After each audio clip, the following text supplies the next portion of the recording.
আরবে আপনার নিজস্ব লোক না থাকলে কেউ সৌদি আরবে আসবেন না। কারণ সৌদি আরবে নিজস্ব লোক ছাড়া কাজ করবেন বেতন পাইবেন না। 3 মাস 4 মাস ধরে অনেকেই বেতন দেয় না। বর্তমানে যারা সাপ্লাই আছে, সাপ্লাইতে কাজ করলে ঠিকমতো বেতন পাইবেন না। কাজ করবেন 3 মাস 4 মাস পর হয়তো বেতন একটা দিতেও পারে, নাও পারে, রিলিজ দিয়ে দেবে, টাকা পয়সা দেয় না। বর্তমানে সৌদি আরবে সাপ্লাইদের এই অবস্থা। তো যারা নতুন করে সৌদি আরব আসবেন, ফ্রি বেশি আসবেন, বুঝে শুনে আসবেন। যদি আপনার নিজস্ব লোক থাকে, বিশ্বস্ত লোক থাকে, তার মাধ্যমে আসবেন। এছাড়া সৌদি আরবে আসবেন না। আর ফুল টাকা কাউ দিবেন না।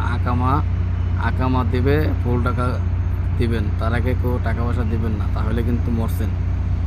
ভাই আমি সত্যি কথাই বলি, এই যে পিছনে বিল্ডিং দেখতেছেন, এই বিল্ডিংয়ে আমি কাজ করি, ঠিক আছে? তো আমার নিজস্ব লোক থাকার কারণে আল্লাহর রহমতে একটু ভালো আছি, আর না হয় অনেক বিপদে থাকতাম।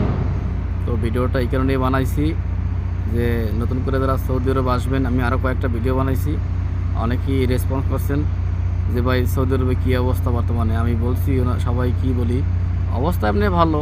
আপনি ঘন্টা হিসাবে কাজ করলেও 12 টাকা 11 টাকা ঘন্টা কাজ করতে পারবেন, 10 ঘন্টা ডিউটি, কিন্তু বেতন তো পাওয়া যায় না। সাপ্লাইরা বেতন ঠিকমতো দেয় না। তো বুঝে শুনে আসবেন। আর কোম্পানি বলতে কোনো বিষয় নাই সৌদি আরবে, কোম্পানির কোনো বিষয় নাই। যদি কেউ বলে যে কোম্পানি বিষয়, ভুয়া বিষয়। কোম্পানি কোনো বিষয় নাই ভাই। আর বর্তমানে সৌদি আরবের বিষয় হচ্ছে লোড আনলোডিং বিষয়, ফ্রি বিষয়, লোড আনলোডিং বিষয় কোনো সমস্যা নাই। আপনার মূল হয়েছে আকামা। যার মাধ্যমে আসবেন, বলবেন যে 1 বছরের আকামা দেবে, 1 বছর পর আমি ওরে নতুন করে আকামা করবো আর ফায়দা দেবো।